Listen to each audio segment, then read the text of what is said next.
Hello and welcome. This is Cheryl Kraft of healthywomen.org and Midlife Matters. Watch my transformation from bare-faced to beautiful thanks to makeup guru Laura Geller. So, we've used foundation, we've evened out the skin. We've concealed any unsightly discolorations on the skin, as well as softening around the eyes because we wanted to make sure everything looked evened. Now we're adding color. And just like with eyes, where everything is about defining, blush is about defining the shape of your face, not just about adding color. So a lot of women will take blush and they'll start to do it here and here and here at the tip of the nose. I always like to say the purpose of blush is to bring out the shape of your cheekbone and to call attention to the eye area, not any other area. So now if you call attention to the eyes, you're keeping all your focus up here and you're calling less attention down here, which in some areas for some women is a troubling area. This is one of our famous baked products from Italy. They start their life as a mousse. We add things in here like white tea extract, which is an antioxidant, and Centella asiatica, which is an antioxidant. There's no mineral oil, there's no parabens. Blush is so important, and I know who you are if you're not wearing it. So many women, Cheryl, will do bronzer on their face and leave it at that because they are really truly blush challenged. They don't know what the right color is. They're afraid of looking like they have war paint on their face.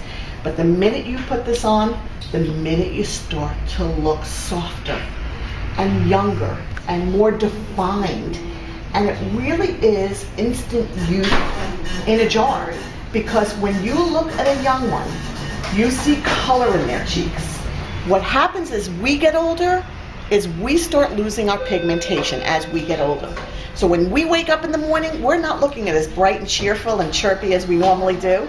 You start looking a little more pasty in the mornings nowadays than you used to when you woke up and you had a flush in your cheeks. We're going to put that back. But we're going to put it back gently. I think if anybody's watching and saying, you know what, I don't know what blush to start with, always start with a soft pink. You can veer off, but start there. And if you're challenged as to where to put it, here's another helpful hint. Take a little bit on your brush, always tap your excess, smile, and if you put it just in the apple of the cheek, you can't go wrong because it looks like the color's coming from within. Now if you remember I talked about putting your color around your eyes, take your blush brush when you're all done and wipe it right across your lids. Whatever little bit of color is left on your brush will deposit across your eyes, and guess what that does?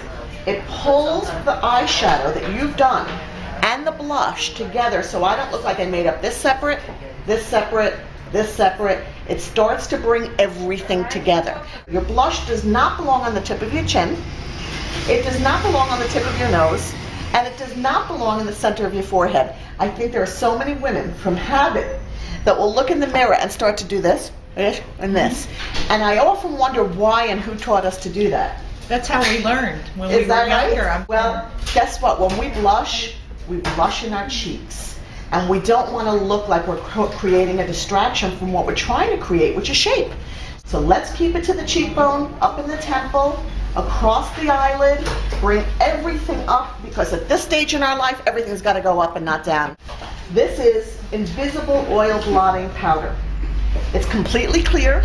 It works on anybody's skin. I will take that same brush, use it across the pan, always tap that excess off. And this is what I'm going to use to set your makeup, Cheryl. This is going to take off any oil, any shine. It's going to help to make the pores look smaller and more matted. You'll still have the glow. We're not covering up the glow from that blush that has that little bit of soft pearlescence in it, which P.S. don't think that matte is the way to go. Anything with a little soft shimmer makes you look softer. So if you have not used shimmer, if you're afraid of it, reintroduce it into your makeup. I'm not talking about frost, I'm not talking about glitter, I'm talking about soft shimmer. If you want your makeup to look fresh throughout the day, this is probably what you should be carrying around as opposed to foundation or powder that has foundation in it. Because every time you touch your face with a powdered foundation or pressed powder compact, you're adding more and more color to your skin. And that is going to be makeup buildup, and that's what I don't want. Okay. For more on looking and feeling your best at any age, visit us at healthywomen.org.